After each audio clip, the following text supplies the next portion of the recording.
သွားရစမြဲဘယ်ရမှမမြဲတဲ့အရေးတွေပဲလေတငယ်ချင်းစိတ်မပြတ်ပါနဲ့ဒါဟာလူဘဝအရာသာပဲအနိုင်နဲ့ရှုံးအစိုးကောင်းကြ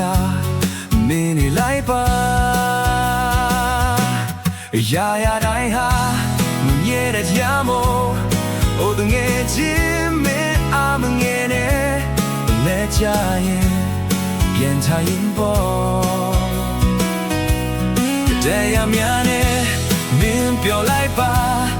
လူဟာမြဲတာမရှုံးနိုင်ဘူးရှေ့စပါမီယုံကြည်ချက်တွေဘယ်တော့မှမစွန့်နဲ့